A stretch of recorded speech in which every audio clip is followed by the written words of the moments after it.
আলহামদুলিল্লাহ, লক্ষ লক্ষ মানুষ এই রাস্তার মাঝে চিন্তা করছেন শেষ নেত্রীর শেষ জানাজার জন্য বিদায় দেওয়ার জন্য সমস্ত বাংলাদেশ থেকে মানুষ কিভাবে আসছে। রাস্তাঘাটের অবস্থা দেখেন, দেখে অস্থির কী ধরনের মানুষ। আল্লাহ পাক তাদেরকে এত ভালোবাসা দিয়েছে, কখনো বেশ নেত্রী এত ভালোবাসা পাবে দেশের কাছে, মানুষের কাছে এত প্রিয় মানুষ ছিল। আজকে দল মত নির্বিশেষে ওনাকে বিদায় দেওয়ার জন্য এই রাস্তাঘাটে লক্ষ লক্ষ মানুষ, হাজার হাজার মানুষ জানাজায় অংশগ্রহণ করেছে। এটাই তো পাওয়া, আর কিসের ভালোবাসা এসছে? আর কিছু ভালোবাসা আছে? এটার নাম হলো ভালোবাসা। রাস্তাঘাটের পরিস্থিতি দেখ, লক্ষ লক্ষ হাজার হাজার মানুষ, কি ভালোবাসা আল্লাহ পাক দিয়েছে মানুষকে। আজকে দলমত নির্বিশেষে সবাই আর জানাজার শেষ বিদায়ের জন্য অংশগ্রহণ করেছে।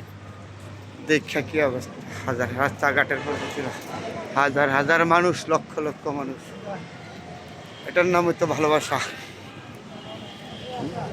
এত ভালোবাসা কেমন পাইছে বাংলাদেশে কোনো মানুষে? কি পন্থের মানুষ আল্লাহ দিচ্ছে জানাজা দেবেন, যেদিকে তাকাবেন এদিকে হাজার হাজার লক্ষ লক্ষ মানুষ। এত ভালোবাসা বাংলাদেশ থেকে কোনো মানুষ নিতে পারে নাই। সেই গণতন্ত্রের মা দেশ নেত্রী বেগম খালেদা জিয়া নিয়েছে। সারাটা জীবন সংগ্রাম করে গেছে দেশের জন্য, এ দেশের মানুষের জন্য। এটাই তার প্রমাণ।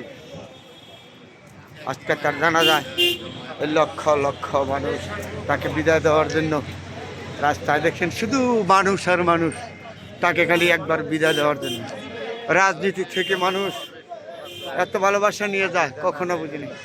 আজকে দল মত নির্বিশেষে তার প্রতি এত ভালোবাসা মহব্বত দিয়েছে।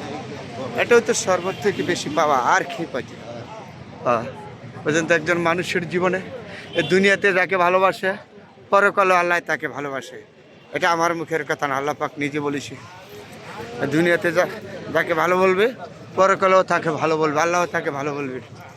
তার ভালো কাজের, তার নীতি আদর্শ এই বাংলাদেশের মানুষ কখনো ভুলতে পারবে না, ভুলার কোনো ক্যাপাসিটি নাই। কারণ উনি একজন ছিল নিত্য মুক্ত মনের মানুষ। মানুষের সাথে হিংসা অহংকার কি জিনিস বেগম জিয়ার জীবনে ছিল না। তাহলে আজকে আবার প্রমাণ করে গিয়েছে। কিছুদিন আগে অসুস্থ ছিল, অসুস্থ অবস্থায় তাকে দেশের মানুষ যে ভালোবাসার দোয়া দুরুস্ত করেছে। আবার তার মৃত্যুর পরে দল মত নির্বিশেষে তার জন্য কান্নাকাটি। এই যে লক্ষ লক্ষ মানুষ জানাজায় আজকে অংশগ্রহণ করা, এটা হয়তো তার প্রমাণ দেশের প্রতি তার কত ভালোবাসা মহব্বত ছিল। তাকে আজকে সম্মান জানাইতো, শেষ বিদায় জানাবার জন্য এই লক্ষ লক্ষ মানুষ আজকে রাস্তাঘাটে তার জানাজায় অংশগ্রহণ করার জন্য রানা করছে। যেদিকে তাকাবেন এদিকে মানুষ। জিয়া রহমানের সময় এরকম জানাজায় মানুষ ছিল, আজকে আবার বেগম জিয়ার জানাজা এই ইতিহাস গড়ল শেষ বিদায়ের জন্য। ভালো মানুষের গুণ, এটাই প্রমাণ। আল্লাহ পাক রব্বুল আলামিন যেন দেশ নেত্রীকে জান্নাতবাসী করে, আমিন।